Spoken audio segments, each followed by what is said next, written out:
புது வீடு கட்டுறேன். என்ன டைல்ஸ் போடலாம்? ஹர்ஷா டைல்ஸ் வாங்க. இது ஆர்டினரி இல்ல, எக்ஸ்ட்ராஆர்டினரி. ஹர்ஷா டைல்ஸ். தாவிக தலைவர் விஜய் தமிழக முதல்வராக பதவியேற்றார். சென்னை நேரு உள் விளையாட்டு அரங்கில் நடந்த பதவியேற்பு விழாவில் தமிழக கவர்னர் அர்லேகர் அவருக்கு பதவி பிரமாணம் செய்து வைத்தார்.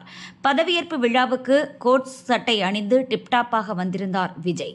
வெள்ளை வேட்டி சட்டை என்கிற அரசியல்வாதிக்கான மினுக்கு இல்லாமல் கேஷுவலாக காணப்பட்டார்.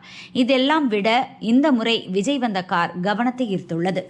TN 07 DZ 5050 என்ற பதிவு எண் கொண்ட காரில் விஜய் தனது வீட்டிலிருந்து புறப்பட்டு நேரு ஸ்டேடியம் வந்தார். அவரது கார் டொயோட்டோ லேண்ட் குரூசர் வகையைச் சேர்ந்தது. முன்னாள் முதல்வர் ஸ்டாலினும் இதே வகை காரைத்தான் பயன்படுத்தினார். தமிழகத்தில் ஒரு சில அரசியல்வாதிகளிடம் மட்டுமே இந்த கார் உள்ளது. இந்திய சந்தையில் இதன் விலை 2.18 கோடி ரூபாயாக உள்ளது. ஆன்றோடு விலை 2.25 கோடியை தாண்டும். இதை SUV ரக கார்களின் கிங் என்பார்கள். சொகுசு மற்றும் செயல்திறன் என இரண்டிலும் மற்ற கார்களை பின்னுக்கு தள்ளிவிடும்.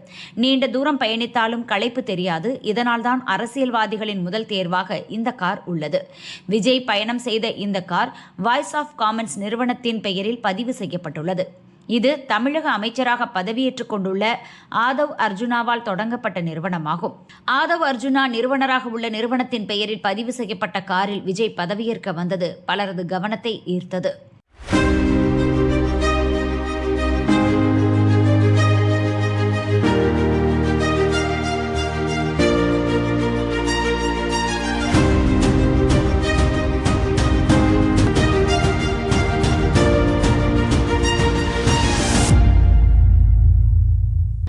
விஜய் பதவியேற்புக்கு 3 கோடி ரூபாய் காரில் வந்த நிலையில் முதல்வராக கையெழுத்து போட்டதும் அப்படியே காட்சிகள் மாறின. தலைமைச் செயலகம் சென்று முதல்வர் நாற்காலியில் அமர்ந்த பிறகு வெளியே வந்த அவர் வழக்கமாக அரசு அதிகாரிகள் பயன்படுத்தும் இன்னோவா காரில் பயணித்தார்.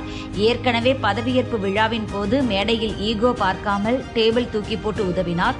இப்போது உயர் ரக சொகுசு காரும் வேண்டாம் என்று கூறிவிட்டு அரசு காரில் பயணித்தது பலரது கவனத்தை ஈர்த்துள்ளது.